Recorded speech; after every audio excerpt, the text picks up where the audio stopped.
Bismillahirrahmanirrahim. Assalamualaikum warahmatullahi wabarakatuh. Alhamdulillahirabbil alamin wa bihi nasta'inu ala umuri dunya waddin wa ala alihi wa ashabihi wa man tabi'ahu bi ihsanin ila yaumiddin, amma ba'du. Allahumma la sahla illa ma ja'altahu sahla wa anta taj'alul hazna idza syi'ta sahla. Rabbana yassirna wa la tu'assirna. Allahumma inna nas'aluka hubbaka wa hubba man yuhibbuka wa hubba amalin yuqarribuna ala hubbika bi rahmatika ya arhamar rahimin. Amin ya rabbal alamin. Ibu-ibu yang insyaallah Allah muliakan dan yang sangat kami hormati, insyaallah kita akan melanjutkan perjalanan kita ini.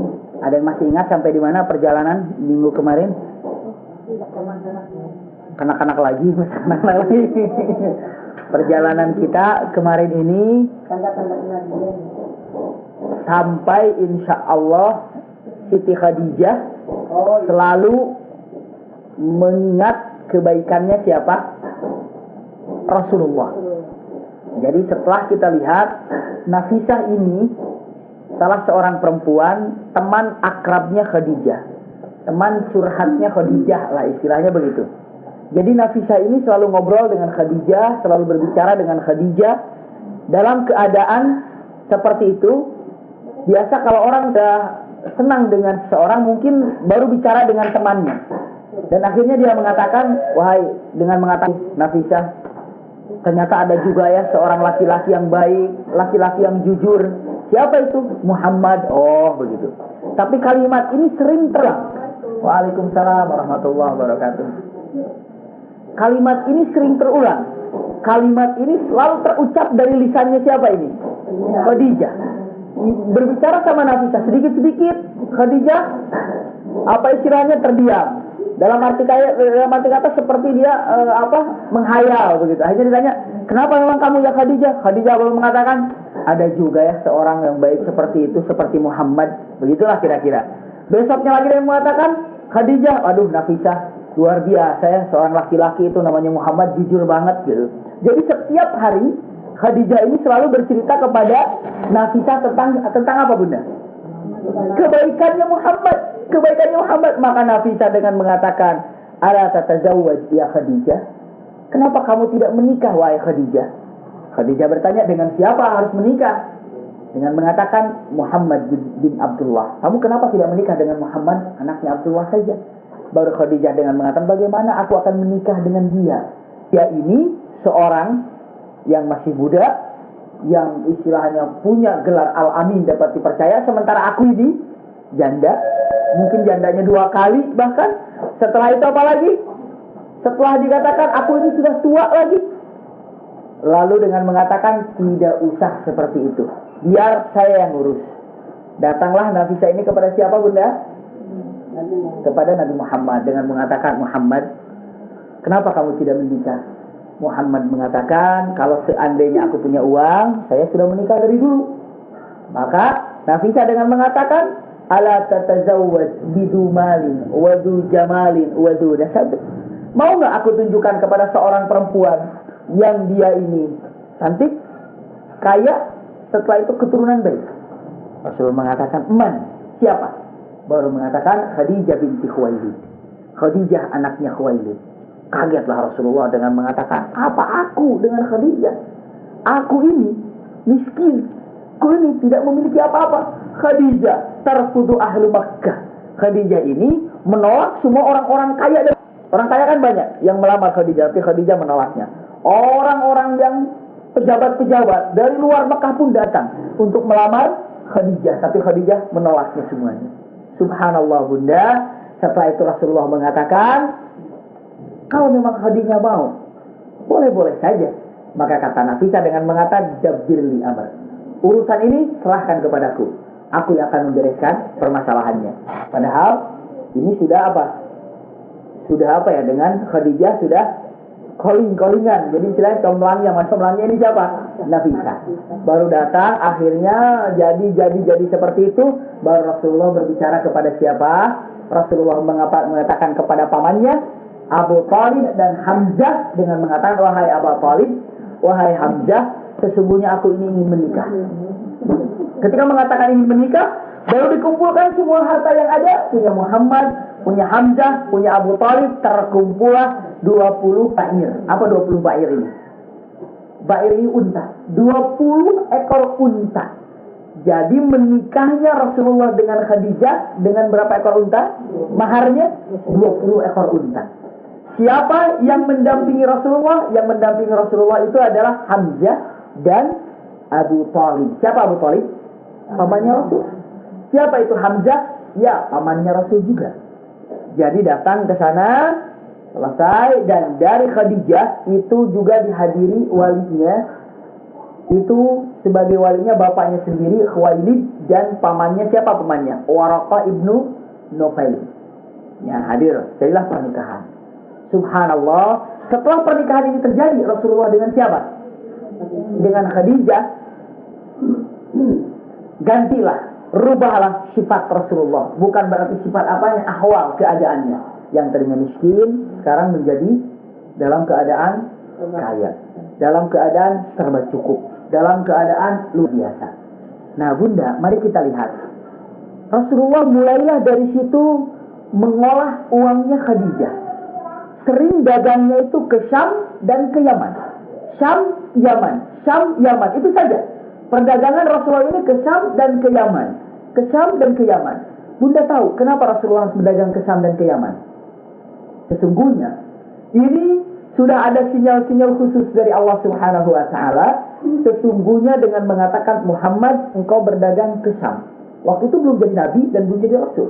Tapi Rasulullah sudah diajarkan oleh Allah Subhanahu wa taala berdagang ke Syam. Kenapa harus berdagang di Syam? Karena di Syam ini adalah pusat perdagangannya orang Romawi, orang Persia, orang Purs, orang Romawi, Raja Persia itu selalu mengolah keuangannya di situ, di Syam. Jadi seolah-olah Rasulullah datang ke sana, bertempat tinggal di Syam, kadang-kadang 1 bulan, kadang-kadang 1 minggu, 2 minggu, berhubungan dengan orang-orang Romawi, berhubungan dengan orang-orang Syam, seolah-olah Rasulullah diajarkan bagaimana sifat musuh-musuhnya nanti, yaitu orang Syam dan orang Syria. Bukan orang Syam ini orang Romawi dan orang Persia. Kenapa? Karena nanti umat Islam akan berkembang ke sana kan? Umat Islam akan berkembang ke Romawi, akan berkembang ke Persia. Maka biar Rasulullah tahu sedikitnya sifat-sifat tentang orang Romawi, orang Persia, Rasulullah dandannya kemana? Ke Syam.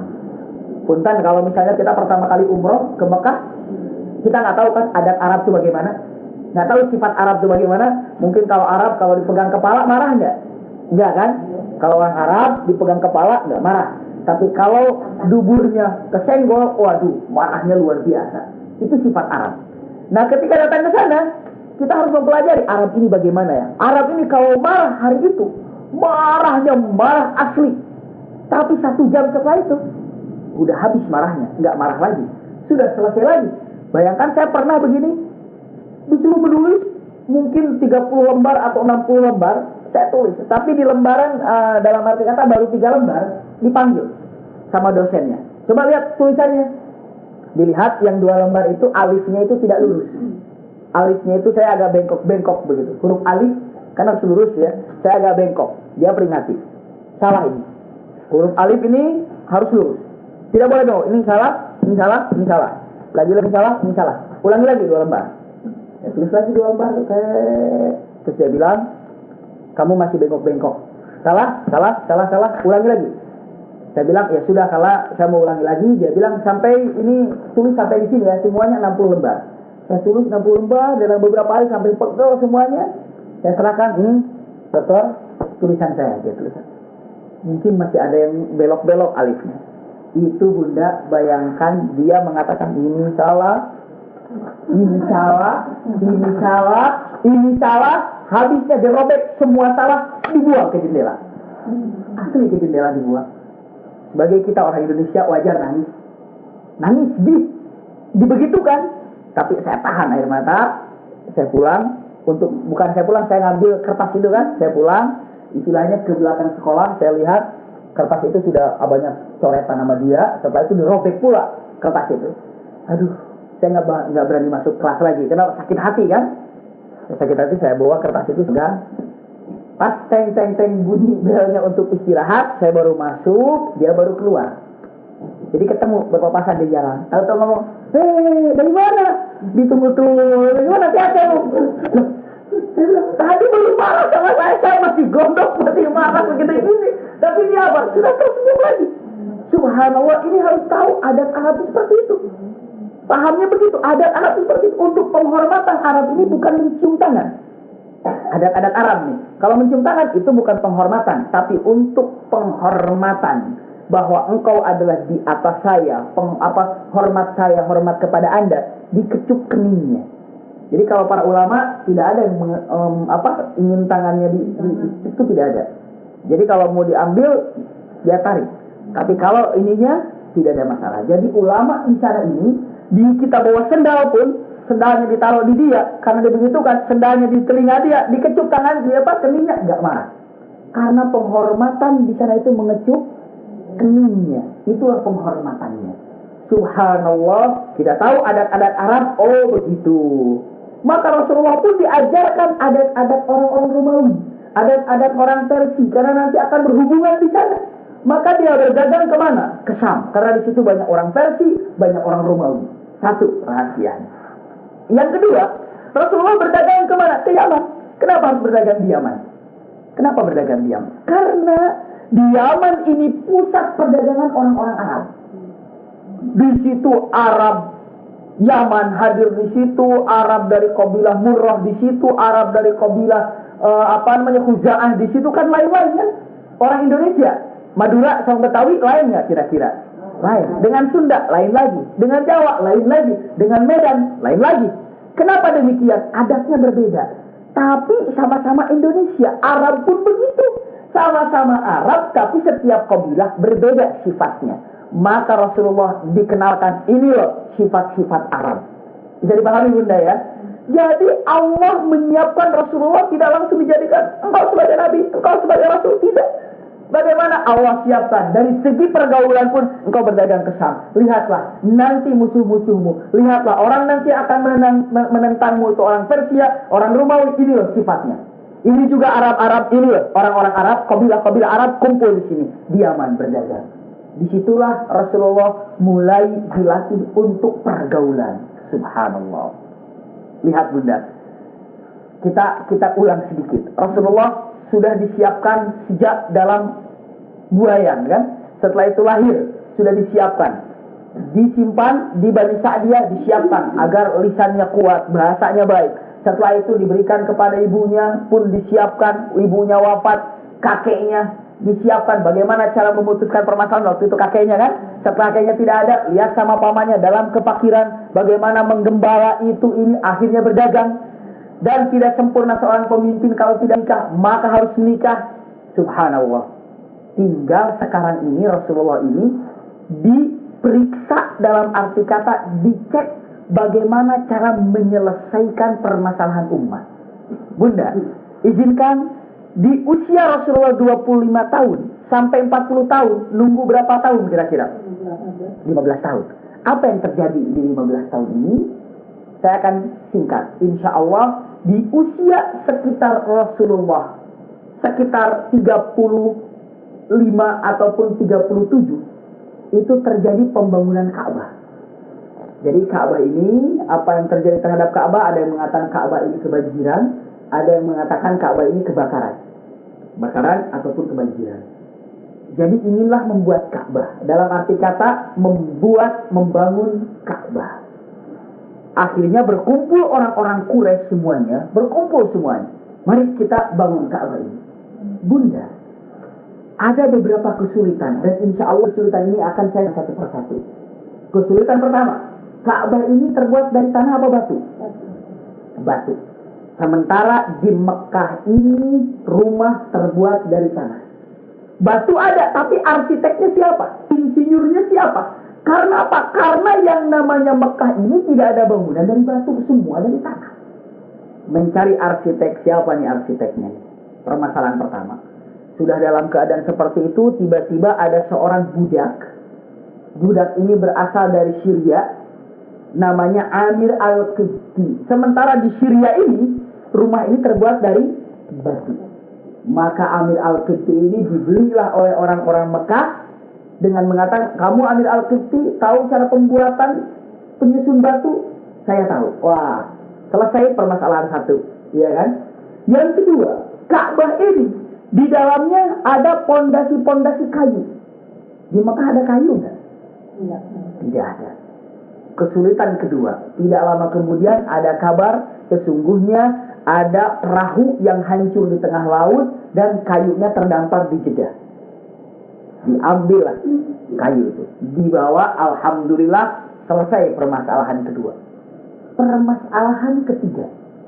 Permasalahan ketiga ini dengan mengatakan, kalau mau membangun Ka'bah, mau lebih baik lagi, apakah kita lanjutkan pondasi yang rusak ini atau kita hancurkan dulu seluruhnya, kita awali dari pondasi awal? Mana yang lebih kuat kira-kira? Kalau misalnya ini rumah, tiba-tiba rumah ini mau dibangun kembali karena sudah lama misalnya, apakah kita teruskan saja karena di sini udah ya kita teruskan aja yang ini? Apa kita bongkar semuanya, dihabiskan, lihat mana pondasinya tadi, dibangunkan lagi dari situ? Mana yang lebih kuat kira-kira? Dibongkar lagi, berarti harus dihancurkan dulu, iya kan? Harus dihancurkan lagi. Akhirnya yang ke satu oke, kedua siap, yang ketiga untuk menghancurkan Ka'bah dulu. Setelah siap untuk menghancurkan Ka'bah, dia bingung semuanya, Bunda. Bingungnya kenapa? Kalau dihancurkan Ka'bah, takut nanti ada burung yang menghancurkan siapa? Abraha. Masih ingat kan?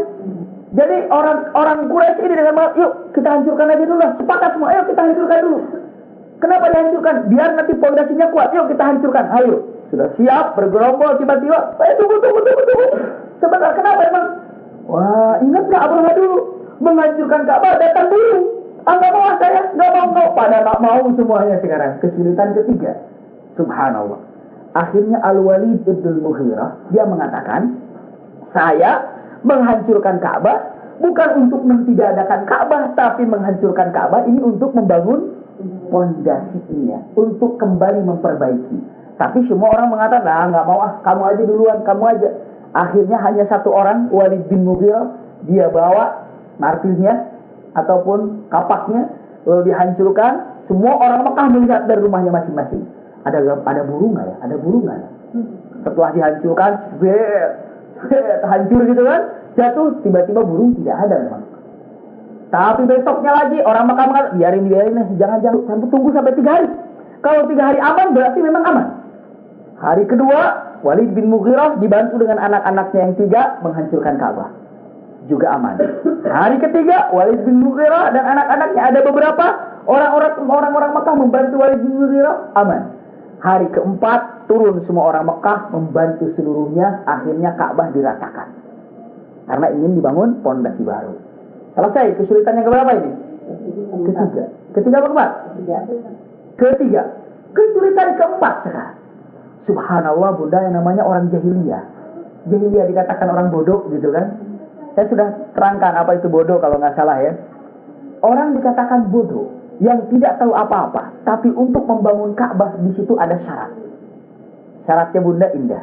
Dengan mengatakan yustaratu la yadkhulu amwalul haram ala bina'il Ka'bah, wala amwalur riba, wala amwalul maisir, wala azlam. Subhanallah. Untuk membangun Ka'bah ini tidak boleh ada uang haram yang masuk. Tidak boleh uang hasil riba, tidak boleh masuk ke dalam Ka'bah. Tidak boleh ada uang hasil judi, tidak boleh masuk ke dalam Ka'bah. Tidak boleh hasil uang curian untuk membangun Ka'bah, tidak boleh. Subhanallah. Orang jahiliyah, tapi dia tahu uang haram sama uang halal. Maka Bunda pun kalau saya praktekkan, Ka'bah ini dulunya seperti ini. Ini persegi apa? Persegi panjang ya. 4 persegi panjang. Tadinya Ka'bah ini begini. 4 persegi panjang. Ka'bah ini begini. Dan yang namanya Hijr Ismail itu hanya sedikit sekali nempel di Ka'bah. Jadi Hijr Ismail ini hanya cukup 1 orang untuk masuk di situ. Ya, Bunda ya. Jadi Hijr Ismail itu kecil sekali, orang hanya cukup 1 orang masuk di situ. Kenapa sekarang Ka'bah menjadi apa? Kubus. Yang ini bilang karena dasarnya tidak ada biaya uang yang halal. Jadi dikumpulkan uang-uang, ditanya untuk apa? Untuk Ka'bahnya dari mana? Dari judi, nggak bisa. Dari mana? Uang jujur, dia tidak mau berbohong.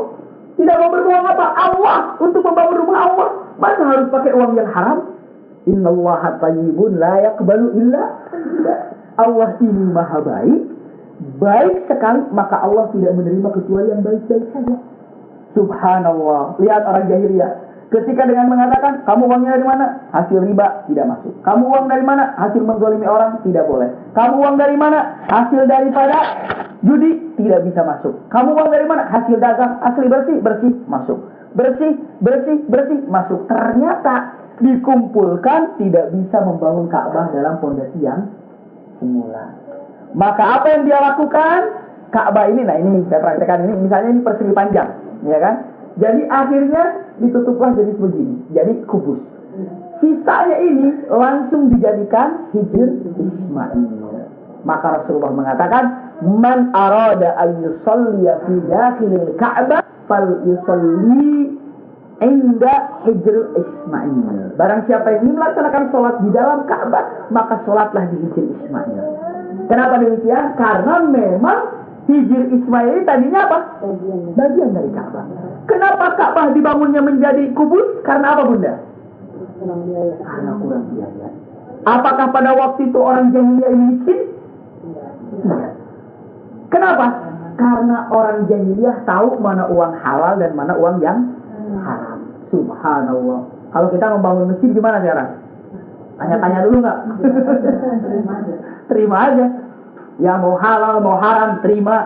Dari sana dari sini terima. Maka naudzubillah.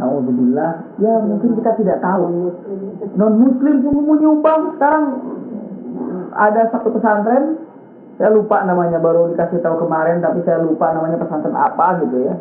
Cukup besar pesantren itu, daerahnya di daerah Bogoran, besar di daerah sekitar Bogor, bagus pesantrennya, luar biasa. Yang memegangnya pun orang-orang keturunan Yaman begitu. Tiba-tiba apa yang terjadi? Pendanaannya itu dari Buddha. Jadi pendanaannya itu dari Buddha, baru diketahuan. Oh ternyata ini pesantren ini dari sana larinya, tapi kita nggak tahu. Wallahu a'lam. Tapi ternyata dilihat-lihat, oh ternyata memang benar. Nah sekarang ini, wallahu a'lam, dalam arti kata untuk pembangunan masjid, untuk pembangunan ataupun yatim piatu, untuk sekolah, untuk itu, untuk ini, sesungguhnya Allah hanya menerima yang baik-baik saja. Lihat jahiliyah pun sampai rela bangunannya ini Ka'bah, rumah Allah, mana yang lebih mulia? Ka'bah rumah Allah, ya, ataupun masjid yang di Cinere, ataupun masjid yang di mana yang lebih mulia kira-kira? Ka'bah saja rumah Allah yang hakiki, karena tidak ada biaya bisa dikurangi begitu. Jadi pahami nggak benar? Sekarang ini apa yang terjadi? Maka salah satu daripada kehancuran umat Muhammad ini, maka Rasulullah lebih keras mengatakan dengan mengatakan idza jaa dzibani ja'i'ani ya'kulu ala ummati, nanti umatku ini akan habis dimakan dua serigala yang sangat lapar dan lahap. Dua serigala. Lalu mengatakan, ya Rasulullah, siapa dua serigala itu? Lalu dia mengatakan, dua serigala ini adalah orang mengaku Islam, tapi dia apa? Gila dengan harta. Pokoknya harta ini tidak tahu yang halal dan yang haram, ambil saja. Yang kedua, orang yang gila dengan jabatan. Pokoknya tidak tahu bagaimana, pokoknya ada jabatan. Itulah dua serigala yang akan menghancurkan umat Muhammad. Dua serigala dikatakannya. Agak keras ya kalimat ini. Dua serigala yang menghancurkan umat Muhammad. Na'udzubillah.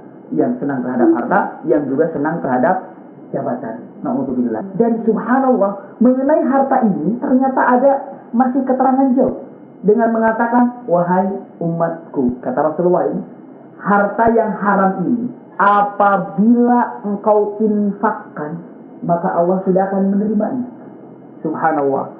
Apabila engkau simpan sampai engkau mati tidak termakan, maka harta itulah yang akan menarik kamu ke dalam neraka. Alhamdulillah. Dan apabila harta ini masih saja disimpan di rumah Dalam arti kata mungkin di kita, apakah mau berbentuk di bank, apakah mau berbentuk di lemarinya, mau di lemah di mana saja begitu. Apabila uang yang haram itu masih disimpan, maka tidak akan ada barokah di dalam kehidupannya. Tidak dilihat. Apabila harta yang haram ini disimpan, maka tidak akan ada barokah selama harta itu disimpan. Apabila harta itu diinfakkan, Allah tidak menerimanya. Dan apabila harta itu ditinggal wafat, kita mati masih ada harta itu akan menarik kita ke dalam neraka. Na'udzubillah. Baru setelah itu dengan mengatakan wa zakhraful masajid. Apa? Lebih-lebih lagi kalau harta itu ternyata dibangun untuk masjid. Na'udzubillah. Justru bukan hanya menyeret kamu ke dalam neraka, dalam arti kata begitu, tapi menendangnya ke dalam neraka. Mana yang lebih sakit, ditendang apa diseret? Tidak. Dua-duanya sakit, tapi ditendang kayaknya lebih parah. Ditendang gitu, tapi ada yang mengatakan, oh kan begini katanya, itu bohong-bohongan, ini kan neraka di sini katanya. Neraka di sini, di surga, saking malaikat kesalnya ditendang, keduluan. Tidak seperti itu. Dikatakan wa zakhraful masajid wa tawwalul manabir, dikatakan ya wa halul masahib dan segala macamnya. Jadi Bunda, lihat tolong direnungi saat sekarang ini. Ka'bah saja, rumah Allah yang memang asli isi di rumah Allah gitu, di Ka'bah itu. Karena tidak biaya, kurang.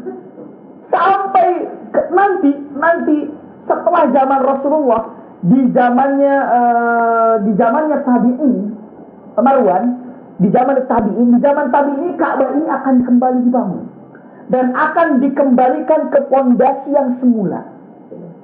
Ka'bah ini akan dikembalikan ke pondasi yang semula.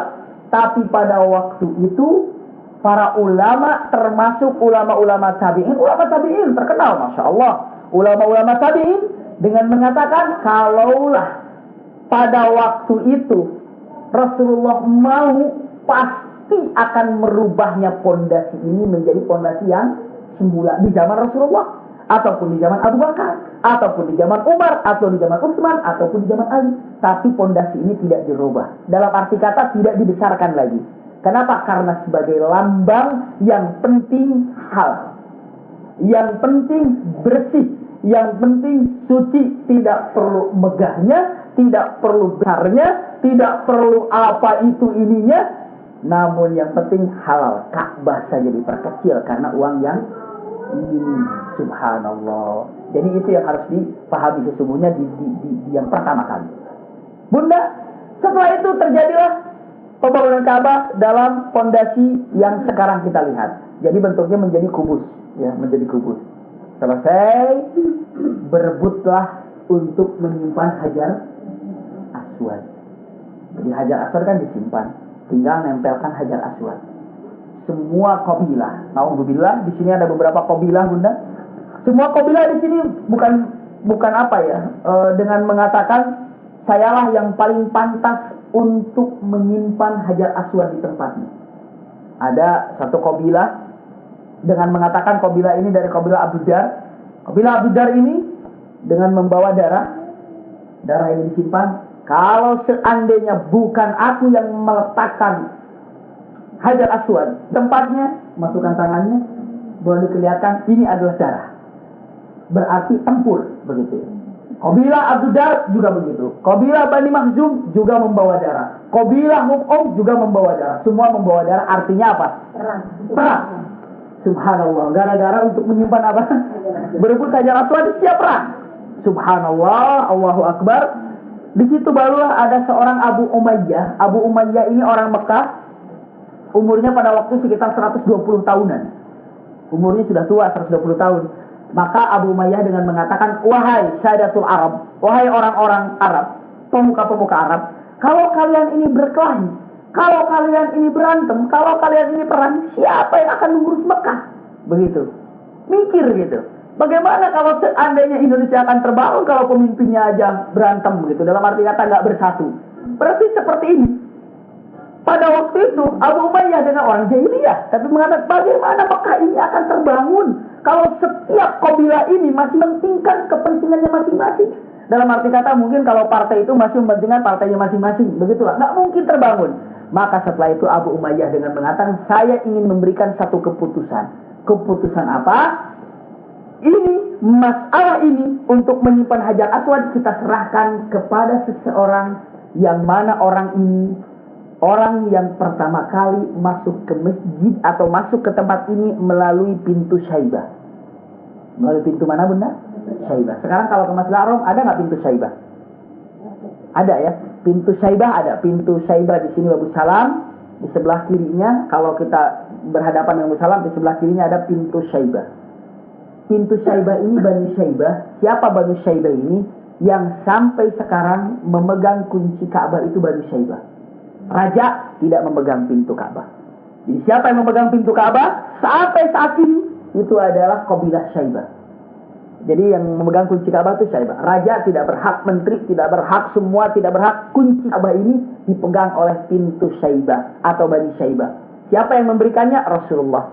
Rasulullah memberikan ketika Futuh Makkah, diberikan kunci Ka'bah ini kepada Bani Syaibah dengan mengatakan tidak ada satu orang pun yang berhak merebut kunci ini dari Bani Syaibah.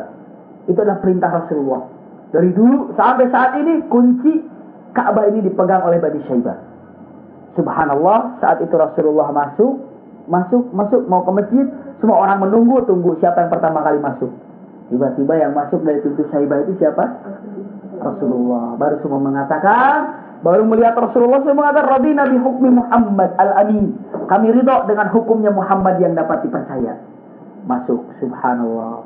Baru Rasulullah duduk dengan mengatakan, wahai Muhammad, kami ini ada masalah. Masalah apa? Disampaikan, kami ini ingin menyimpan Hajar Aswad. Tapi kami ini berbeda pendapat. Masing-masing di antara kami ingin mempunyai kemuliaan. Baru Rasulullah mengatakan begini saja. Dia membuka sorbannya, dikelar sorbannya sebanyak atau selebar-lebarnya sorban itu. Setelah itu mengatakan, wahai seluruh kabilah, pimpinannya pegang ujung daripada apa? Sorban itu. Mungkin sorbannya disembunyikan ya. Satu orang ada yang memegang ininya, ada yang memegang ininya, pegang ini semuanya. Lalu setelah itu diangkat sama-sama, bismillah, diangkat semuanya. Berjalan sama-sama. Sorban ini berjalan sampai dekat ke Hajar Aswad. Setelah sampai di Hajar Aswad, Rasulullah mengambilnya dan disimpan oleh tangannya Rasulullah di Hajar Aswad. Subhanallah, Hajar Aswad ini disimpan oleh tangannya Rasulullah ke tempatnya. Itulah perbedaan pendapat pada waktu itu dan semuanya ridho dalam keadaan seperti ini. Baru semuanya diberitahu ataupun dalam arti kata terbuktilah kalau Rasulullah bisa menyelesaikan masalah ini. Nah, ini usia Rasulullah belum mencapai 40 tahun. Belum mencapai 40 tahun. Dan Rasulullah selama dengan Khadijah punya anak. Berapa anaknya Rasulullah? Dari Khadijah ada yang tahu anaknya Rasulullah dari Khadijah berapa? Dari Khadijah. Yang laki-laki dulu ya. Yang laki-laki anak pertamanya dari Khadijah namanya Qasim. Qasim. Makanya ada Abul Qasim. Ada Hadad Alwi itu adalah ya Abul Qasimi katanya kan. Nah itu maksudnya kepada siapa? Pada Rasulullah. Bapaknya Qasim, Abul Qasim itu. Jadi anak pertamanya Rasulullah adalah Qasim. Tapi wafat anak pertamanya ketika usia 4 tahun. Waduh, lagi indah-indahnya 4 tahun itu.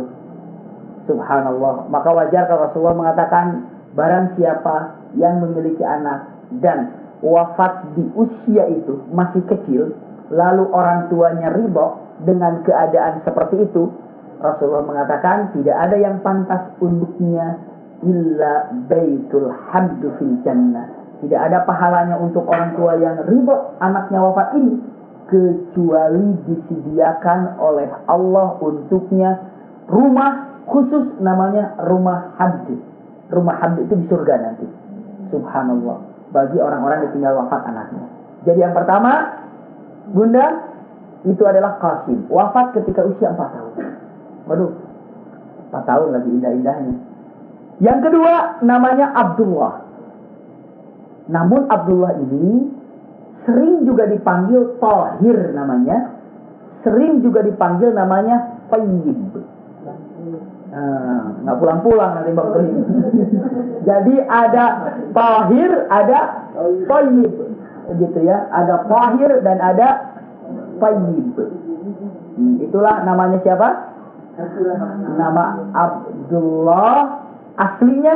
Maka kalau ada mengatakan anak laki-laki Rasulullah dari Khadijah, Qasim, Abdullah, Thayyib, Tahir, itu keliru.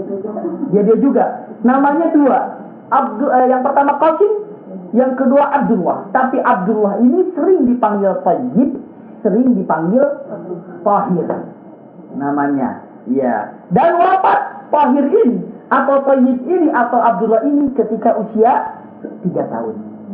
Wah, masih kecil juga. Wah, masih lagi lucu-lucunya. Subhanallah. Wah, makanya di situ Rasulullah sudah diberitahu, sudah diberikan siap oleh Allah Subhanahu wa taala bagaimana ketika wafat ibunya di depan matanya. Bagaimana wafat anaknya dua-duanya laki-laki pun di depan matanya. Untuk apa? Ingin menegaskan bahwa hidup ini hanya sementara, kamu berjuang. Wafat ini, kematian ini tidak bisa ditua, tidak bisa dimuda. Lihat anakmu saja bisa wafat. Ini salah satu.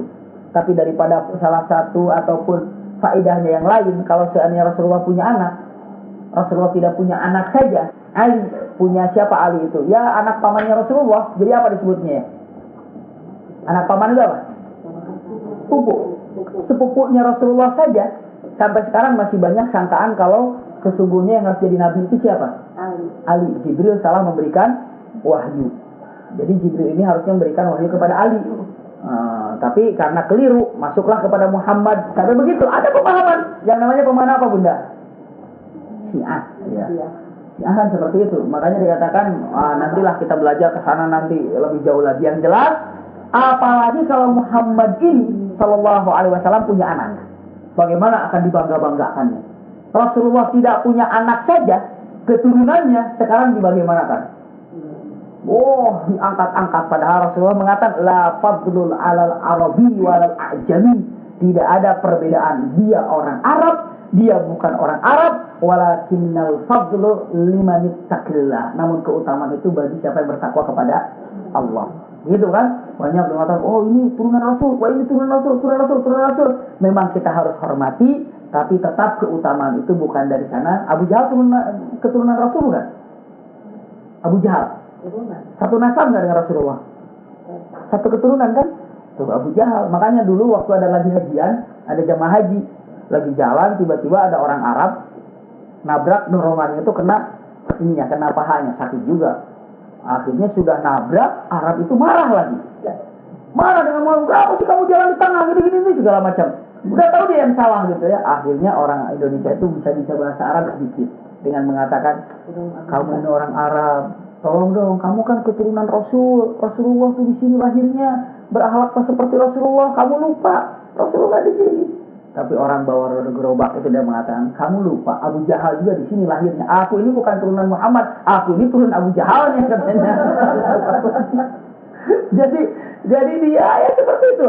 Jadi jangan mengira semua akan soleh, tidak, semua akan baik, tidak. Itu tergantung kepada diri kita. Ya Bunda ya. Jadi subhanallah, lihat Rasulullah anaknya wafat dua-duanya. Anak perempuannya dari Khadijah. Ada berapa anak perempuan dari Khadijah?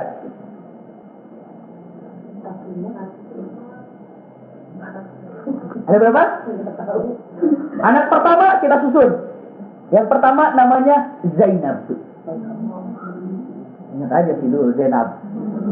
Anak yang pertama adalah Zainab. Anak kedua siapa? Ruqayyah. Ruqayyah namanya. Wah, itu putri Rasulullah itu. Anak ketiga siapa? Ummu Kulsum. Masya Allah. Ummu Kulsum. Tapi bukan yang penyanyi di Mesir itu. Itu namanya, tapi bukan anak Rasulullah, itu jauh itu. Ummu Kulsum atau Ummu Kulsum.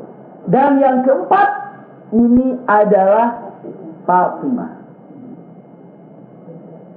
Hanya 4 anak perempuan. Nah, benar, anak Rasulullah itu perempuannya ada 4. Kita urut dari pertama, namanya Zainab, Ruqayyah, Ummu Kulsum, dan Fatimah. 4 putri Rasulullah SAW, dan 4-4-nya hidup di zaman Rasulullah, dan empat-empatnya ikut berjuang bersama Rasulullah, dan empat-empatnya Islam.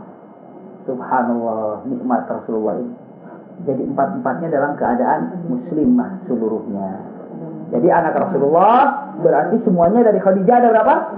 6. Laki 2, perempuan 4. Perempuan pertamanya Zainab, Ruqayyah, Ummu Kulthum, dan Fatimah. Dan yang kedua ataupun yang laki-lakinya yang 2 ini namanya yang pertama adalah Qasim, yang selanjutnya Abdullah. Abdullah bisa disebut dengan Tayyib, bisa disebut dengan Tahir. Begitu ya. Nanti dari Maria Qibtiyah, nanti Rasulullah ini dikasih hadiah seorang perempuan namanya dari Raja Muqawqis. Muqawqis ini adalah seorang raja dari Persia, dan perempuan itu muslimah sama Rasulullah, penghargaan dari raja itu, dan dia memiliki putra dari situ namanya Ibrahim. Tapi pun dia wafat ketika Ibrahim ini dalam buayan masih menyusu, jadi kurang dari 2 tahun. Itu anaknya Rasulullah pun wafat. Itu nanti dari Maria Al-Qibtiyah, dari orang Qibti. Ya, seperti itu Bunda. Selanjutnya, nah apa yang terjadi setelah itu? Nah ini baru kita mulai masuk ke hal yang lebih dalam. Saat itu Rasulullah sudah kacau melihat keadaan situasi mana? Makkah. Aduh, kota Makkah itu dia bilang sudah seperti ini, kacau. Maka Rasulullah sering uzlah. Apa uzlah ini? Menyendiri kemana dia berangkatnya? Ke Jabal Nur. Guha apa Bunda? Guha Hira. Ya. Sering ke Guha Hira. Kadang-kadang di Guha Hira 1 minggu tidak pulang-pulang. Akhirnya pulang bawa bekal ke Gua Hira lagi. Kadang-kadang Khadijah yang membawa makanan ke Gua Hira. Berapa lama perjalanan dari bawah ke atas Gua Hira ini? Ya sekitar mungkin kalau normalnya saja santai ya 2 jam baru sampai ke atas. 1,5 jam baru sampai ke atas Gua Hira. Jadi Rasulullah sering di Gua Hira. Subhanallah, luar biasa. Apa yang dikerjakan di Gua Hira? Rasulullah hanya tertinggal diam. Rasulullah hanya bertadabbur, yang mana dulu pun Rasulullah pernah tafakur dan tadabbur. Ketika apa? Menggembala. Jadi kalau menggembala kan dia tafakur, melihat alam, tadabbur. Itulah jenjang-jenjang yang menjadikan tafakur keutamaan nanti. Subhanallah, maka Rasulullah bertafakur di Gua Hira. Sering itu. Berapa tahun lamanya Rasulullah bertafakur? Mungkin sekitar 2 tahunan. Sering seperti itu. Dari usia Rasulullah 38 atau 39, Rasulullah sering tafakur. Rasulullah sering tadabbur. Subhanallah Bunda. Mari kita lihat masalah ini. Saat itu tepatnya di bulan Ramadan. Ya, di bulan Ramadan. Pas saat Rasulullah dalam kesendirian, turunlah seorang makhluk yang badannya besar. Dalam keadaan terang bulan purnama. Makhluk ini adalah siapa Bunda? Jibril alaihissalam. Tapi subhanallah, sebelum Rasulullah masuk ke gunung pada waktu itu ataupun ke Jabal Nur, di perjalanan beliau mendengar salam tapi dia tidak tahu dari siapa. Assalamualaikum ya Rasulullah. Assalamualaikum ya Rasulullah, tapi dia nggak tahu siapa ini. Ternyata setelah dia menjadi nabi, dia bertanya kepada Jibril, Jibril siapa yang mengucapkan salam kepada saya? Jibril mengatakan itu adalah batu, itu adalah pepohonan, itu adalah pasir-pasir, mengucapkan salam kepada Rasulullah. Kenapa ya Jibril mereka mengucapkan salam? Subhanallah. Lihat, kita akan lihat dulu. Jawaban ini akan disamakan dengan jawaban Jibril. Rasul Shallallahu Alaihi Wasallam duduk di Gua Hira ini, tiba-tiba turun seorang makhluk yang besar.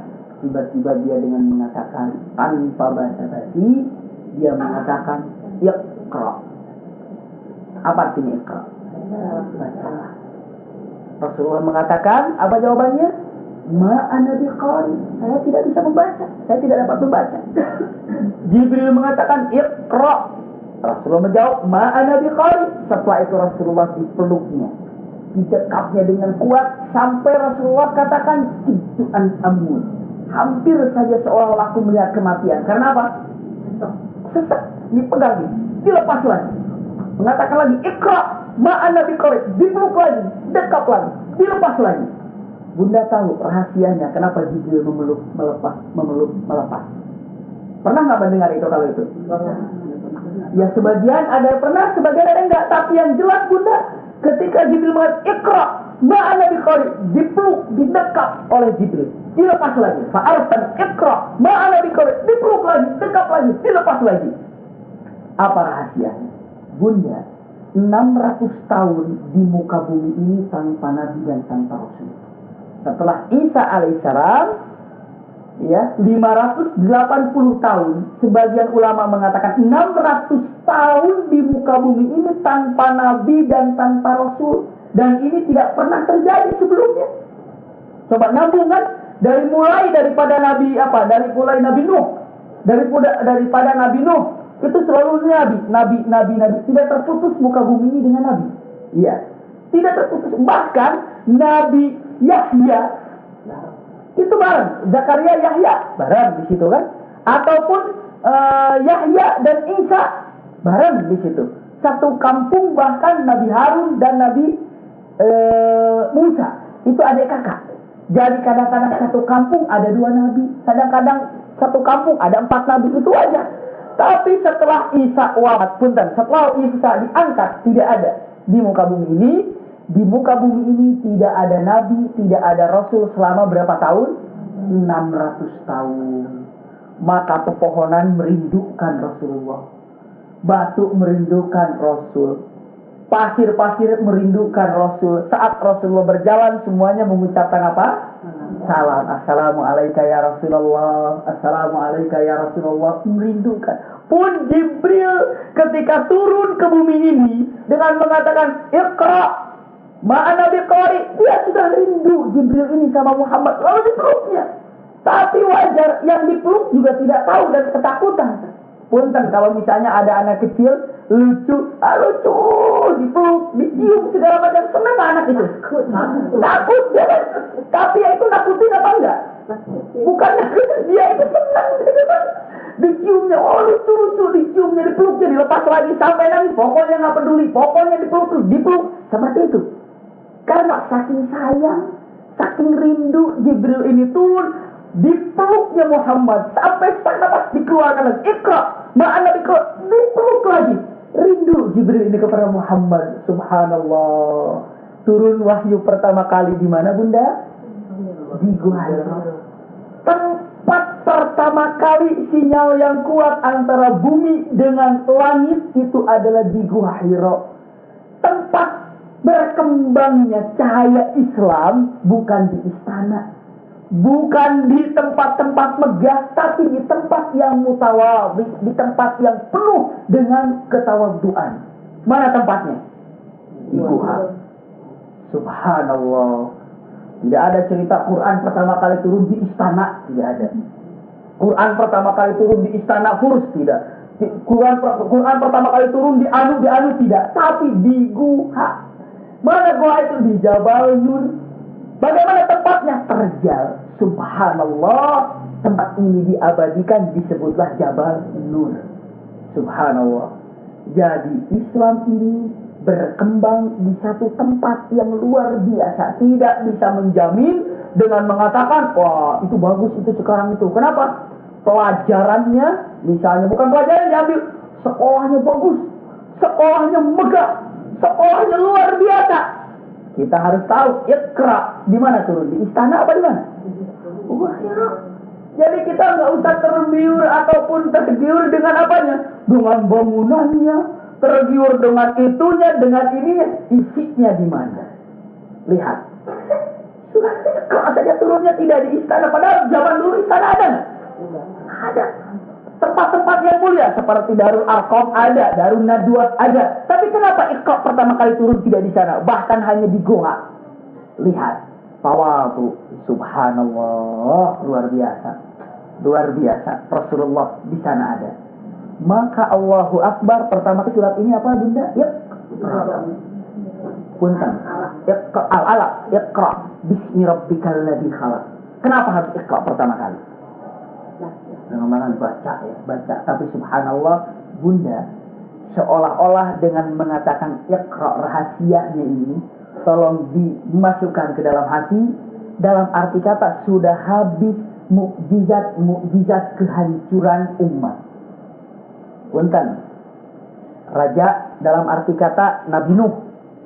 Programnya mukjizat yang kuat, hancur dengan air, ya kan? Nabi Musa atau Nabi Lut hancur dibalikan. Nabi apa lagi? Nabi yang disebut Nabi Yunus hancur. Mukjizatnya kan begitu kan? Mukjizat itu hancur, menghancurkan semua mukjizatnya. Iya, coba Nabi Musa, apa mukjizatnya? Tongkat, hancur umatnya. Iya kan? Tapi Muhammad seolah-olah Iqra, mukjizat kamu ini sekarang bukan yang begitu lagi. Tapi mukjizat kamu ini sekarang adalah ilmu. Mukjizat kamu ini sekarang sudah berpikir. Mukjizat kamu ini sudah tidak ada penghancuran umat tidak. Seperti itu. Subhanallah. Maka Rasulullah ini pertama kalinya pun Iqra, bacalah. Bismi rabbikal ladzi khalaq, khalaqal insana min 'alaq. Iqra 2 kali. Wa rabbukal akram alladzi 'allama. 'Allama itu mengajarkan, bil qalam. 'Allama terulang lagi. Insana ma lam ya'lam. 5 disuruh belajar di dalam surat yang pertama kali turun. 5 kali terulang, belajar. Subhanallah. Mungkin Bunda dengan mengatakan katanya surat yang pertama kali Iqra. Tapi kenapa di surat pertama kali surat apa?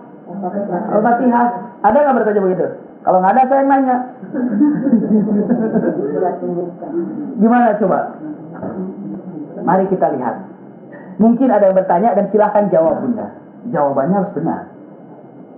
Surat Al-Fatihah ayat pertama. Bismillahirrahmanirrahim. Artinya apa? Dengan nama Allah Maha Mengasih lagi Maha Penyayang. Bismillahirrahmanirrahim. Dengan nama Allah yang Maha Mengasih lagi Penyayang. Itu Bismillah, ya kan? Mari kita lihat. Iqra, bacalah. Bismi rabbikal ladzi khalaq, apa? Dengan nama Tuhanmu, dengan nama Rabbmu. Berarti Iqra bismi rabbikal ladzi khalaq, khalaqal insana min 'alaq. Iqra wa rabbukal akram alladzi 'allama bil qalam. Alladzi 'allama bil qalam. Selanjutnya, lihat dari atas ini daripada Iqra bismi rabbikal ladzi khalaq. Artinya seluruhnya ayat dari 1 sampai 5 al-alaq ini sama dengan kalimat Bismillahirrahmanirrahim. Coba dilihat tafsirnya. Jadi bacalah dengan nama Tuhanmu. Maaf kalau saya terjemahkan Tuhan. Bacalah dengan nama Tuhanmu. Bismillah, dengan nama Allah, ya kan? Yang Maha Pengasih lagi Penyayang. Terjemahan dari surah Al-Alaq 1 sampai 5 itu adalah Bismillahirrahmanirrahim. Jadi dalam mengatakan kenapa yang nama Iqra tapi Iqra tidak disimpan dari awal? Tanya, Iqra bismi rabbikal ladzi khalaq, apa artinya? Dan sampai ayat 5-nya bila perlu. Setelah dibacakan artinya semua dibaca atas nama Allah kan? Iya. Harus dibaca atas nama Allah? Iya. Coba baca bismillah dengan nama apa? Dengan nama Allah. Sama seluruhnya. Justru surah yang pertama kali diterima oleh Rasulullah. Pertama Al-Alaq, yang kedua Mudaththir, yang ketiga Muzammil, yang keempat Al-Fatihah. Nah, ini Al-Fatihah. Jadi surah-surah kekuatan yang berani Rasulullah berdakwah. Pertama di Iqra, yang kedua di Mudaththir, yang ketiga di Muzammil, dan yang ketiga di Al-Fatihah. Baru 4 inilah Rasulullah berjuang berdakwah. Subhanallah, luar biasa. Makanya luar biasa, inilah kenikmatan kita. Sudah tahu tentang beginilah. Namun yang ingin kembali saya sampaikan, bahwa sesungguhnya dari mulai itulah mulai terbukanya hubungan Allah dan dengan Rasulullah. Dalam arti kata, sudah mulai hubungan benang antara bumi dan langit dengan wahyu. Jadi pertama kali wahyu turun itu di situ. Jadi sudah bolak-balik, Jibril itu bolak-balik mondar-mandir langit bumi, langit bumi, langit bumi. Untuk apa? Untuk wahyu. Berapa lama? 23 tahun. Subhanallah. Selama 23 tahun lah Jibril mondar-mandir langit bumi untuk menyampaikan wahyu. Maka ketika Rasulullah wafat, sudah selesai wafat, kan ada Ummu Aiman. Ummu Aiman ini masih ingat nggak? Siapa itu Ummu Aiman? Pembantunya siapa? Pembantunya ibunya Rasulullah. Pembantunya Aminah. Pembantunya yang menguburkan ibunda Rasulullah bersama Rasulullah. Ya, Ummu Aiman, dia muslimah. Waktu Rasulullah sudah tidak ada, sudah wafat, karena Ummu Aiman ini sudah tua, maka Rasulullah bersama Abu Bakar dengan Umar berjalan berziarah ke Ummu Aiman. Didapatinya Ummu Aiman sedang menangis.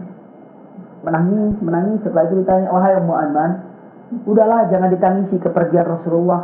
Rasulullah ini harus sudah istirahat di tempat yang sangat nyaman. Ummu Aiman mengatakan, saya ini menangis bukan tidak menerima Rasulullah wafat. Saya tahu kalau Rasulullah wafat itu sudah qada qadar Allah, tapi yang saya tangisi bukan itu. Yang saya tangisi itu karena terputusnya hubungan antara langit dan bumi, yaitu wahyu. Jadi putusnya wafatnya Rasulullah itu tidak saya sedihkan, tapi putusnya wahyu itu yang membuat saya sedih. Maka Abu Bakar dan Umar pun menangis di situ. Jadi paling hebat itu apa Bunda? Wahyu. Mulai wahyu itu di mana? Di Gua Hira. Maka saat itu ketakutan Rasulullah, ya ketakutan. Takutan, turun lari ke bawah, lagi turun ke bawah, tiba-tiba banyak lagi yang salam. Batu assalamualaikum, pohon assalamualaikum. Tambah apa jadinya Rasulullah?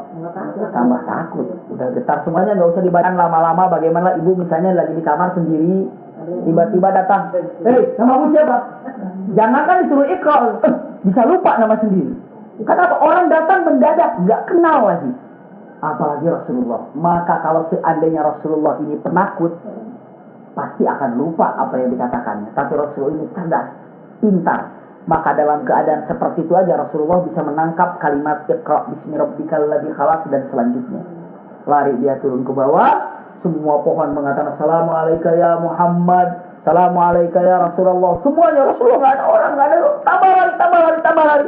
Akhirnya sampailah ke Khadijah dengan mengatakan bergetar apa, zammiluni dastiruni fasubbu alayya ma'ul badah.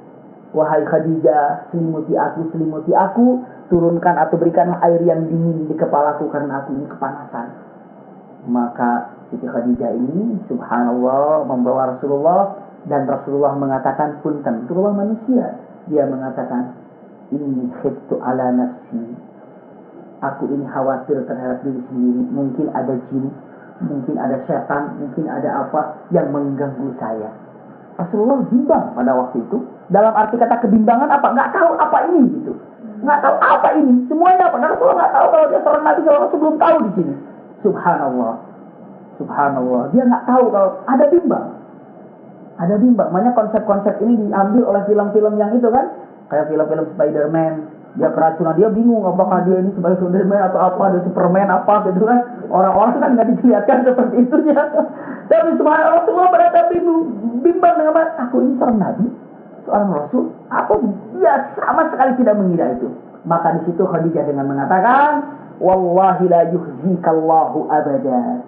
Wahai Khadijah atau ya Muhammad, ataupun ya Muhammad, demi Allah, lihat seorang perempuan dalam keadaan laki-laki bingung, tiba-tiba berada di posisinya dengan mengatakan, wallahi la yukhzikallahu abada. Allah tidak akan menghinakan kamu dan tidak akan menghancurkan kamu, dan tidak mungkin Allah ini membinasakan kamu. Fa innaka la tasilur rahim wa innaka tuksibul ma'dum wa innaka tahmilul kalla wa tuqrib dhaif. Disebutkan Allah tidak akan menghancurkan kamu, Allah tidak akan menghinakan kamu. Sesungguhnya engkau yang selalu menyambung tali silaturahim, berbuat baik kepada manusia, dan engkau yang selalu menolong orang-orang yang lemah, engkau yang selalu memberi makanan kepada fakir miskin, dan engkau yang selalu istilahnya menyambung ataupun menerima tamu dengan baik. Jadi subhanallah Khadijah ini Bunda, kalau ingin dilihat bagaimana sifatnya, mampu menjadikan Rasulullah baik seperti itu. Saat Rasulullah tertidur, tiba-tiba dalam keadaan seperti itu baru turun lagi apa? Ya ayyuhal mudaththir qum fa'anzir wa rabbaka fakabbir thiyabaka fatahhir warrujza fahjur. Di situ dikatakan bangunlah orang yang berselimut, salatlah tengah malam, seperti itu. Tambah takut lagi, apa ini artinya? Karena setelah itu dibawalah ke Waraqah ibn Nawfal. Siapa Waraqah ibn Nawfal? Pamannya Khadijah, dan dia ini pengikut Nasrani yang lurus, pengikut Nasrani yang masih Unitarian, masih mengesahkan Allah. Ketika itulah dengan mengatakan apa yang terjadi kepadamu wahai istri ataupun wahai Muhammad, dengan mengatakan saya ini kejadian begini sampaikan. Baru Waraqah bin Nawfal yang paham tentang Injil dengan mengatakan, wallahilladzi jaa bika huwa an-namusul akbar alladzi jaa bi Isa bin Maryam. Demi Allah, yang telah datang kepadamu itu adalah malaikat yang datang kepada Isa. Wallahi la in hayyaitu, dalam arti kata in qawitu, dikatakan kalau seandainya aku ini panjang umur dan aku ini punya kekuatan, la waqaftu wara'aka inda akhrajaka qaumuk. Demi Allah, kalau seandainya aku masih hidup, aku masih kuat, aku akan berada di sampingmu Muhammad, ya, ketika kaum kamu mengusir kamu dari kota Mekah. Maka dengan mengatakan amukhrijiyun min qaumi, apakah aku ini dikeluarkan oleh orang-orangku, oleh kaumku? Waraqah mengatakan, ma min nabiyyin illa akhraja qaumahu. Tidak ada seorang nabi pun kecuali diusir dari kaumnya. Tidak ada seorang nabi pun kecuali diusir dari kaumnya. Maka dari situlah Waraqah bin Nawfal sudah dikatakan muslim walaupun dia ini belum menyaksikan Rasulullah dalam keadaan seorang Rasul.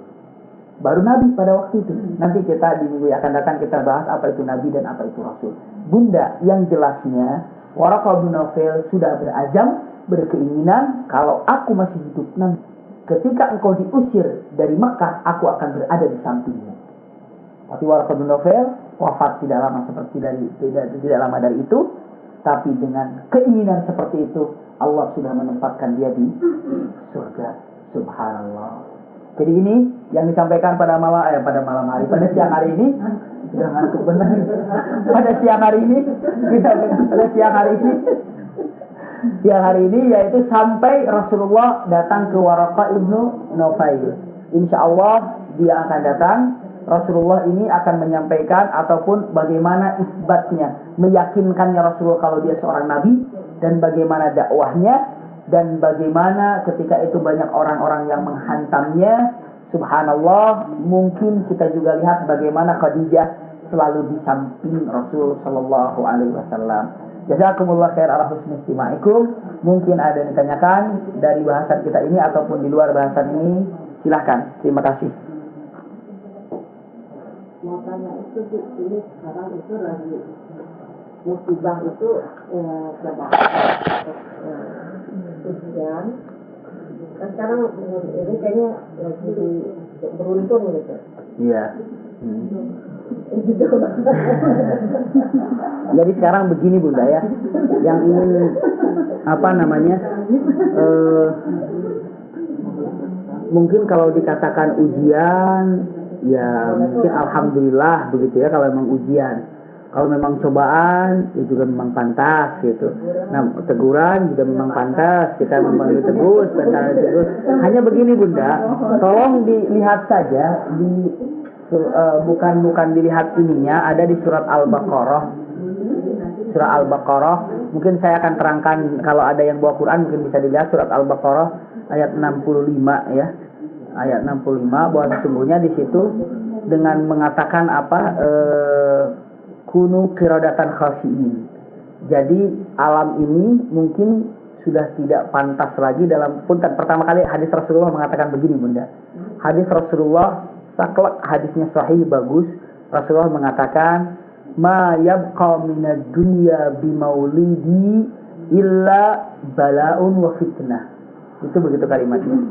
Tidak ada yang tersisa di muka bumi ini, kata Rasulullah ini, tidak ada yang tersisa di muka bumi ini setelah aku lahir, yaitu Rasulullah lahir, tidak ada yang tersisa di muka bumi ini kecuali musibah, bala, bencana, gitu kan, kecuali bencana dan ujian. Bencana dan ujian itu yang tersisa untuk umat Muhammad kita ini. Untuk yang tersisa untuk umat Muhammad itu yaitu. Makanya subhanallah, kalau seandainya kita tidak pandai-pandai mengatakannya, menjaganya, ya mungkin akan terbawa juga arus seperti itu. Namun Bunda, saya hanya ingin mengatakan beberapa hadis, ya terutama dalam firman Allah Subhanahu Wa Taala ini. Marilah kita berpikir sebentar gitu. Mari kita berpikir sebentar. Dalam arti ini disyariatkan untuk orang-orang Yahudi. Ini orang Yahudi. Yahudi tahu kan orang Yahudi? Orang Yahudi ini sholatnya dalam arti kata beribadahnya tidak seperti kita di zaman Nabi Musa. kita sholat 5 waktu sehari. Untuk yang mingguannya, untuk laki-laki khususnya itu kan ada sholat Jumat. Nah kalau untuk orang Yahudi, peribadatannya wallahu alam bagaimana, tapi khusus untuk hari Sabtu ini orang Yahudi beribadah. Hari Sabtu, ya hari Sabat. Jadi ibadahnya orang Yahudi itu hari Sabtu saja. Di luar itu mereka tidak melaksanakan ibadah apa-apa. Hari Sabtu saja ibadahnya khusus. Maka ada anjuran dari syariat Yahudi yang dibawa oleh Musa alaihissalam, tidak boleh hari Sabtu ini untuk melakukan pekerjaan. Bisnis tidak boleh, berdagang tidak boleh hari Sabtu. Kalau pada waktu itu Yahudi ini usahanya itu mencari nafkahnya itu mencari ikan di lautan. Jadi apa? Nelayan. Ya. Dia mengatakan, loh aneh-aneh aja, masa hari Sabtu nggak boleh mencari nafkah? Akhirnya dia datanglah ke ulamanya Yahudi. Datang ke ulama Yahudi dengan mengatakan, tolong dong, gimana sih keluarkan kami dari masalah ini? Masa tidak boleh mencari nafkah, mencari ikan hari Sabtu? Sayang dong, rezeki kita hari Sabtu. Bagaimana dong caranya? Kata ulamanya Yahudi, dia mengatakan begini saja. Pasang jaring di hari Jumat. Kamu hari Sabtu nggak usah ke laut, diam aja. Nanti hari Minggu kamu ambil. Ya kan? Kita kalau ditanya, nggak boleh kerja di hari Sabtu. Siapa yang kerja? Saya hari Sabtu di rumah kok. Tapi jaringnya di laut. Gitu kan? Jaringnya di laut. Punten, kira-kira menurut Bunda, benar nggak pendapat itu? Iya kan? Jadi disubhankan kan? Iya kan? Kalau coba kan, iya benar juga ya. Kita kan nggak kerja hari Sabtu.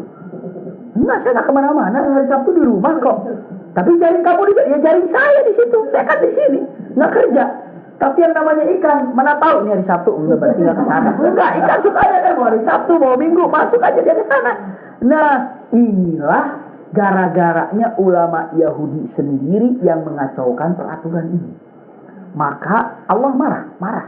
Lihat di Al-Baqarah 65 tadi dengan mengatakan apa? Na'udzubillah. Walaqad alimtumul ladzina i'tadaw minkum fis sabti wa qulna lahum kunu qiradatan khasi'in. Artinya, kalian sudah tahu bagaimana orang yang melanggar peraturanku untuk beribadah di hari Sabtu, malah mereka melakukan hal seperti itu. Hal seperti itu apa? Membolak-balikan suasana. Maka aku katakan kepada mereka, jadilah kamu kera yang hina. Jadikan apa Bunda? Kera yang hina, monyet. Jadi monyet.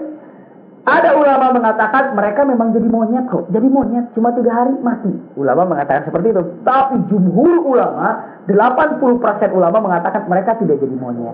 Tapi hatinya diganti menjadi monyet. Hati monyet ini nggak pernah dengar nasihat. Iya, hati monyet. Maka dikatakan kudu qiradatan khasi'in. Jadilah kamu kera. Hatimu jadi kera yang tidak pernah mendengar kebaikan. Bandelnya luar biasa. Na'udzubillah. Punten sekarang dijadikan oleh Allah Subhanahu wa taala kera hatinya. Gara-gara apa tadi Bunda? Gara-gara apa? Menjaring pada hari Sabtu. Padahal hari Sabtu hari apa? Ibadah. Tolong cek hari Jumat. Untuk orang muslimin. Banyak orang Islam laki-laki yang tidak Jumatan. Kunu qiradatan khasi'in. Hati. Banyakkah orang siapa saja, mau laki-laki perempuan, Allahu Akbar azan cuek aja. Kunu qiradatan khasi'in. Kalau seandainya hatinya sudah seperti itu, kalau sudah jadi monyet, alhamdulillah, hatinya maksud saya, apa yang akan terjadi? Ini yang pertama kali bencana baru datang. Ya, sepertilah kira-kira sekarang ini. Jawab sendiri di dalam Al-Quran. Kunu qiradatan khasi'in. Jadilah kera-kera yang hina. Hatinya hina. Kalau sudah hina kera ya nggak ada faedahnya lah. Na'udzubillah. Makanya sekarang ini hanya orang-orang, dilanjutkan ayat di ayat 66-nya dengan mengatakan wa ja'alnaha nakalan lima baina yadaiha. Ya, dan aku jadikan bagi mereka ini sebagai peringatan. Wa ma khalfaha, dan peringatan untuk kita seluruhnya. Untuk kita seluruhnya umat Muhammad. Dan mengatakan wa ibratan lil muttaqin, dan sebagai pelajaran bagi orang-orang bertakwa. Kita insya Allah yang bertakwa, pelajaran, oh iya ya, lihat musibah ini bisa datang, bencana ini bisa datang, gara-gara Allah sudah mengatakan kunu qiradatan khasi'in. Jadilah kera-kera yang hina. Jadi kalau itu nggak usah panjang-panjang, kenapa itunya, kenapa ininya, kenapa itunya, jangan panjang-panjang. Dalam arti kata, lihatlah Allah berkuasa menjadikan hatinya kerak, dalam arti kata hina, tidak bisa berbuat apa-apa. Kapan? Ketika tidak menginginkan panggilan Allah Subhanahu wa Ta'ala. Begitu. Punten, ulamanya tadi, ulama Yahudi tadi ya, yang menghukumi apa? Hal-hal yang dijadikan abu-abu kan, yang merah, yang hitam dijadikan abu-abu, yang putih dijadikan abu-abu. Bunda, punten. Sekarang banyak yang seperti itu. Banyak. Misalnya, oh kata ulama ini nggak boleh, coba datang ke ulama ini yuk. Nggak boleh, coba datang ke ulama ini. Ulama ini boleh, ini boleh. Didukunglah ulama ini, gitu kan. Dia bilang waktu apa? Misalnya naudzubillah lah, ada yang mengatakan dulu tuh rame-ramenya Quran dibilang porno lah, Quran dibilang itulah, dibilang inilah, naudzubillah gitu kan. Kenapa demikian? Nah, itu siapa yang mensyubah-syubahkannya? Dari dulu sudah ada, zaman Yahudi pun ulama Yahudi sudah cari akal-akalan. Sudah tahu riba misalnya tidak boleh, haram. Akhirnya ada beberapa ulama memberikan apa? Enggak haram, ini begini, alasannya begini, oh keluar dalil misalnya. Sudah tahu ini tidak boleh, keluar dalil. Sudah tahu ini yang sah, yang harus dilaksanakan. Misalnya, tapi diabu-abukan, misalnya kisos. Coba ibu bayangkan, kalau kisos itu bagaimana bunda? Orang mau ngeri, gitu kan, bunuh, ngeri gitu. Padahal subhanallah, siapa yang mengabu-abukan hukum kisos ini? Kadang-kadang ulamanya sendiri tidak mau menerangkan kisos itu apa. Bagaimana indahnya kisos? Tidak. Makanya dulu ada pengajian gede, indahnya hukum kisos. Kaget semuanya, memang kisos itu indah. Nah, padahal dibayangkan seandainya kisos ini indah, nikmat, nyaman bunda, tenang. Nyimpen duit aja misalnya lupa di jalan itu, nggak bakal enak ngambil. Asal jangan banyak-banyak duitnya. Kalau banyak dan subhanallah begitulah hukum kisos. Ya kisos itu kalau bunuh lagi, mencuri potong. Itulah kisos. Tampar lagi misalnya. Itulah kisos gitu ya. Makanya kalau seandainya kisos ini berjalan, kita ini aman. Mau kemana saja barang tidak, insya Allah tidak akan hilang. Mau pergi kemana saja nyaman. Tapi subhanallah, siapa yang mengabu-abukan hukum ini? Ya mungkin dari kaum muslimin sendiri. Seperti halnya siapa yang mengabu-abukan hukum pada waktu itu Yahudi itu, ya orang Yahudi tersendiri. Naudzubillah, jadi beginilah akibatnya. Maka wajar, lagi sholat Jumat saja. Sholat Jumat itu berapa jam sih? Paling lamanya lah, paling lama dengan persiapan itu ini. Taruh dari jam 11 gitu ya. Ada nggak suami dari jam 11 sudah siap begitu untuk sholat Jumat? Jarang juga kan? Dibilang masih jam 12 kurang. Taruhlah jam 12 aja, 1 jam. Paling lamanya 1 jam setengah. Coba 1 jam setengah paling lamanya sholat Jumat. Tapi berapa banyak orang menunggu hartanya, menunggu jualannya, menunggu dagangannya, laki-laki khususnya tidak berangkat ke masjid, tunggu aja nyantai. Nggak malu mereka kan? Makanya tidak wajarlah kalau Allah katakan kunu qiradatan khasin. Jadilah kamu juga umat Muhammad hatinya seperti kera. Jadi kenapa musibah bertubi-tubi? Kita tidak usah berpanjang-panjang lebar. Lihatlah aja sholatnya hubungan manusia dengan Allah Subhanahu wa Ta'ala. Ini yang pertama kalinya. Makanya kalau seandainya tadi Rasul mengatakan tidak ada yang tersisa di dunia ini setelah aku lahir ini kecuali bencana dan ujian. Bencana dan ujian itu. Terus lagi dihancurkan oleh 2 serigala tadi. Oh, udah banyak penghancurannya. Kita ini udah di sana sini. Jadi insya Allah kalau istiqomah, maka Rasulullah mengatakan laqad sabaqtum sabqan ba'ida istaqimu. Luruslah kamu, istiqomahlah kamu, sesungguhnya perjalanan kamu ini sudah jauh. Perjalanan sudah jauh, cukup jauh, terutama perjalanan dunia ini. Maka insya Allah mudah-mudahan dengan musibah-musibah yang ada ini kita doakan yang dapat musibah bisa kuat dan kita ya bertobatlah dari kesalahan-kesalahan kita agar tidak mendapatkan musibah. Amin.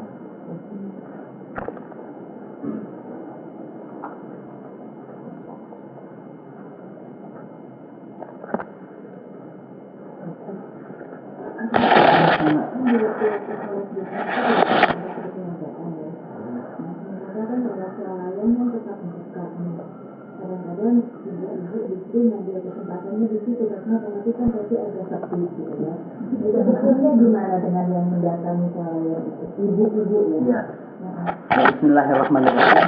Yang wajib itu yang dikatakan fardu ain itu adalah untuk laki-laki, tapi untuk ibu-ibu tidak dijadikan kewajiban untuk melaksanakan sholat Jumat Namun diperbolehkan jika ibu-ibu ingin melaksanakan sholat Jumat. Dan sekarang ini ada beberapa kewajiban yang seharusnya dilakukan oleh seorang ibu-ibu ketika suaminya melaksanakan sholat Jumat. Kalau memang suaminya bisa balik ke rumah lagi, gitu ya. Saya akan menyampaikan dulu kewajiban ibu yang memang suaminya ini akan datang dari sholat Jumat. Di luar itu mungkin ada sholat laki-laki yang di kantor, gitu ya. Sholat Jumatnya di kantor, jadi tidak pulang. Kewajiban yang seperti itu mungkin ibu di rumah, gitu.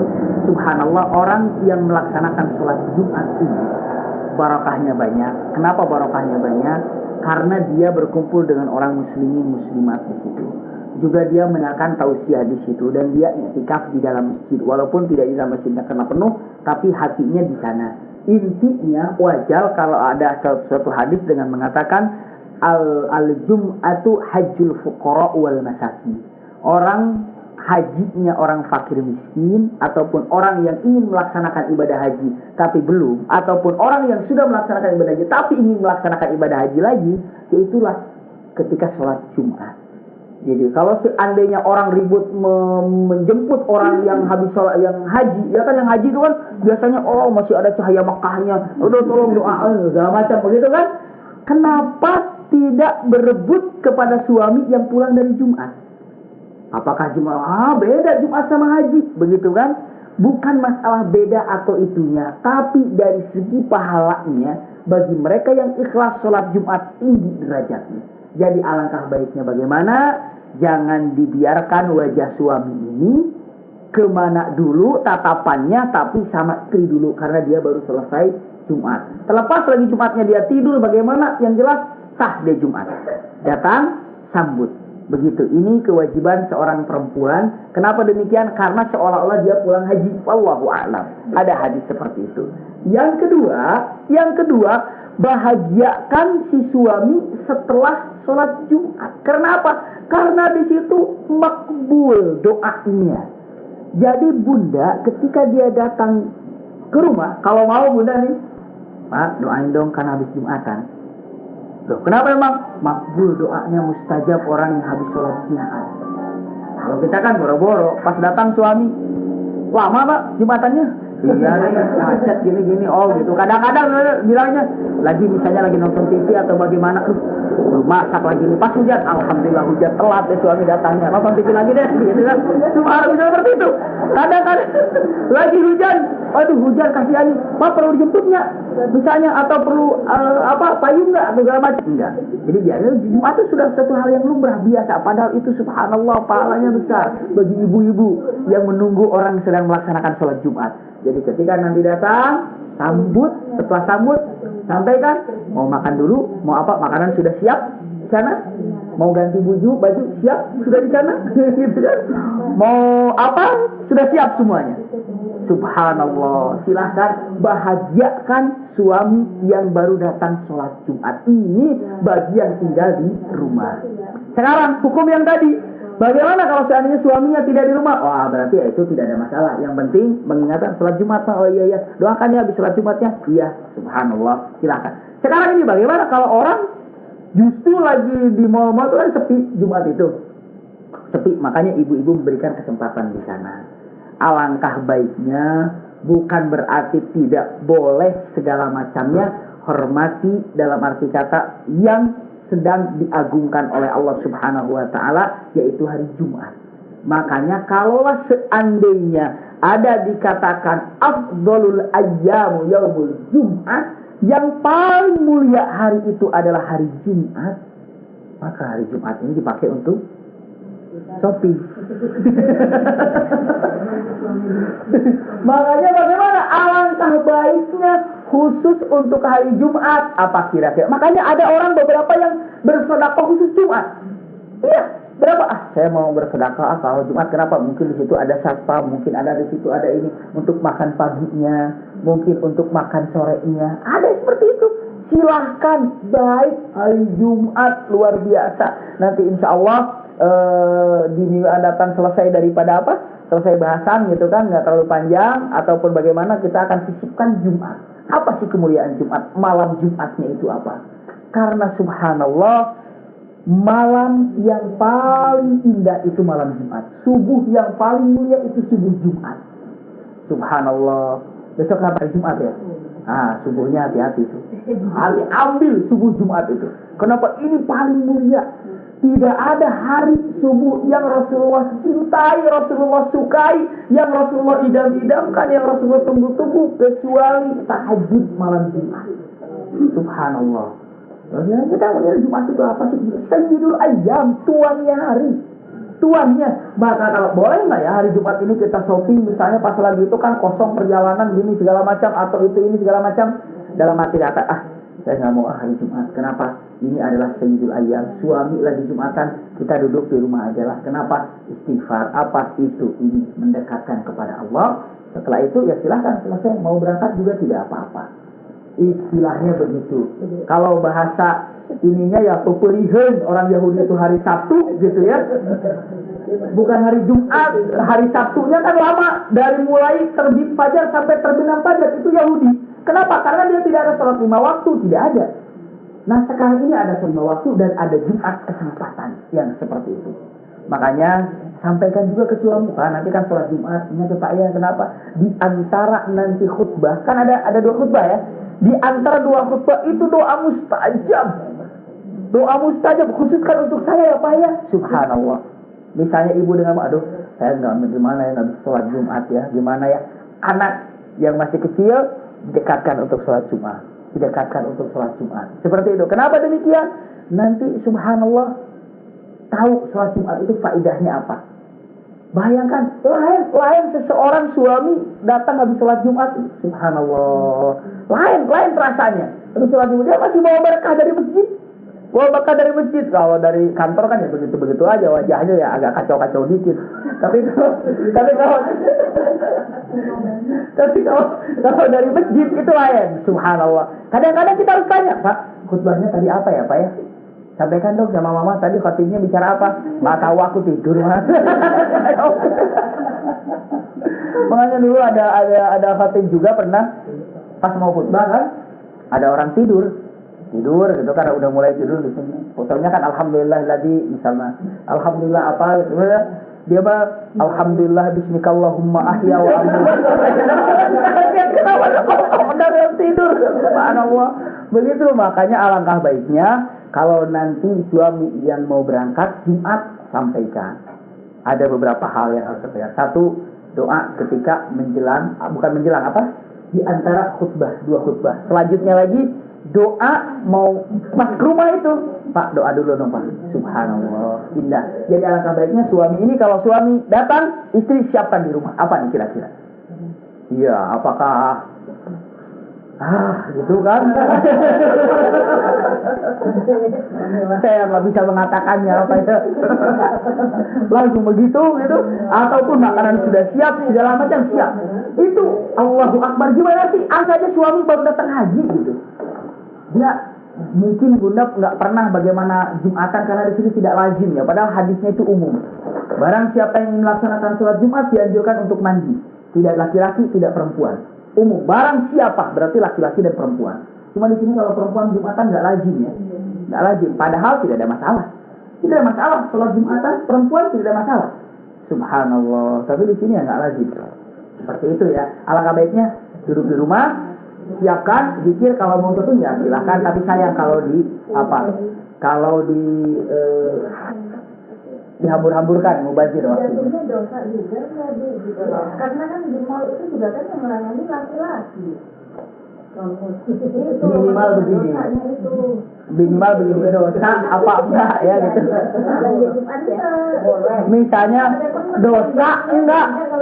Ya, dosa nggak berjualan di belanja di hari Jumat. Saya insya Allah katakan kalau dosa tidak. Tapi punten bukan hanya sekedar sayang karena ini ditanya lagi gitu ya. Karena ditanya lagi. Tapi ini apa coba? Dalam arti kata memberikan satu pemikiran kepada penjaga yang di situ dengan mengatakan, oh jangan nanti hari Jumat kok ibu-ibu suka ada yang belanja kok. Bisa dipahami nggak ya? Ibu-ibu tuh biasanya suka belanja kok. Jadi jangan ditinggalkan. Gitu. Justru hari Jumat yang datang ibu-ibu tuh nggak mau itu nggak mau ini.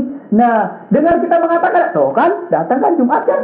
Nah, itulah seolah seperti itu. Nah, akhirnya sekali lagi karena ditanyakan lagi, akhirnya yu'inu ala az-dzunub. Dia seolah-olah mendukung kepada orang yang berbuat dosa. Begitu dia gitu. Misalnya begini, ini kan jurang begitu. Ini orang berdiri gitu. Saya di belakangnya. Saya yang di belakang ini yang mendorong, bisa turun nggak gitu. Tapi ketika saya dorong, jatuh. Ditanya, siapa yang membuat kamu jatuh ke sana? Dia. Saya yang salah jadinya ini. Berarti tak langsung berbuat dosa, tapi menolong dia untuk berbuat seperti itu.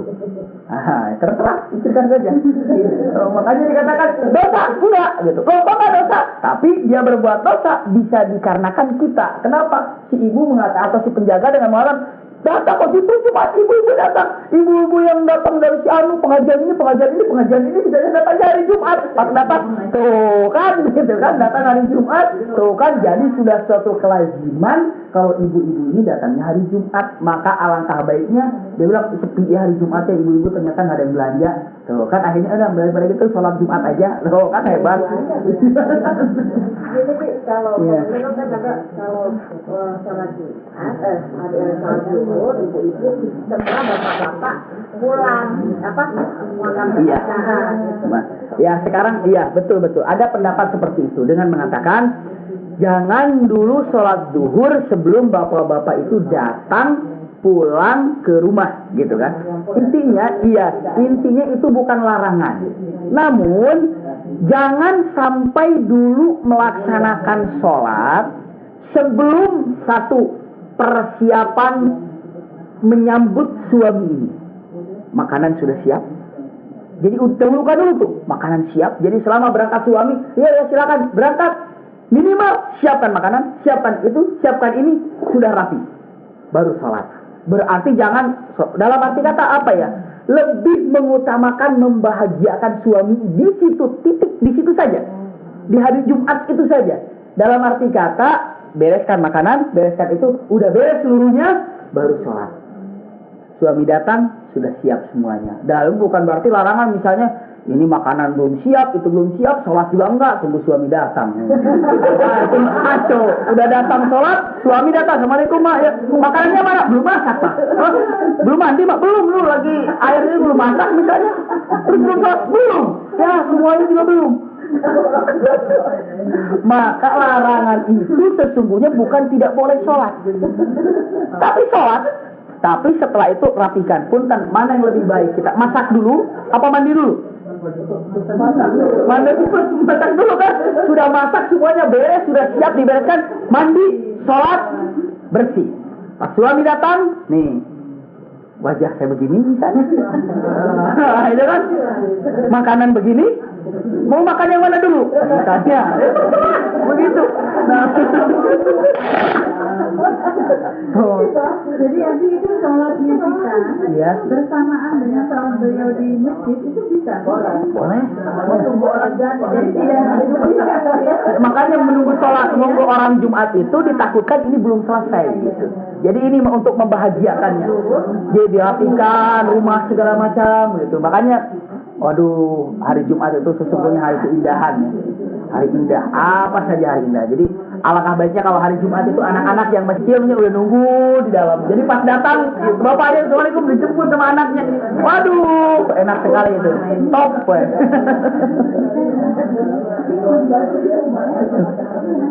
Hari Jumat nggak ada yang berbeda kan? Semua hari Jumat kan, kalau Jumatan, iya, nggak jangan Idul Fitri kan berbeda, itu ada berbeda. Kalau Jumat di gereja. Kalau ingat hari Jumat itu ini dulu kan ada siapa itu? Ya kakek itu kan kakek gitu ya. Ulama besar gitu dari di pesantren itu kayak Haji Syakfarid berkunjung ke satu tempat. Saking orang itu tidak mau berbicara dalam arti kata apa hormat gitu, hormat dia duduk di samping. Tapi kan kalau dibiarkan juga nggak enak kan. Jadi nggak diajak ngobrol nggak enak. Dia ngobrol apa gitu, ngobrol apa. Akhirnya ngajak ngobrol tuh saking kakunya atau bagaimana dia nanya, Pak Kiai maaf katanya mau nanya ya, Kalau Jumatan di sana hari Jumat. Tidak bisa habis mancing. Jadi dia mau nanya apa gitu kan, kalau dibiarkan dia nggak enak kan. Akhirnya duduk aja gini gitu. Jadi nggak enak hati gitu. Hanya nanya, "Aki, maaf saya mau nanya, kalau Jumatan di sana hari Jumat ya?"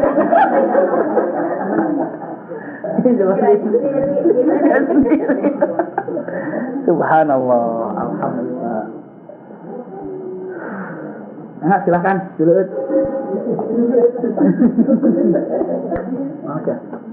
Yang resminya kita tutup dulu dengan sama-sama membaca kafaratul majlis. Subhanakallahumma wa bihamdika asyhadu an la ilaha illa anta astaghfiruka wa atubu ilaik. Lakum minni al-hubbu wad du'a. Wassalamualaikum warahmatullahi wabarakatuh.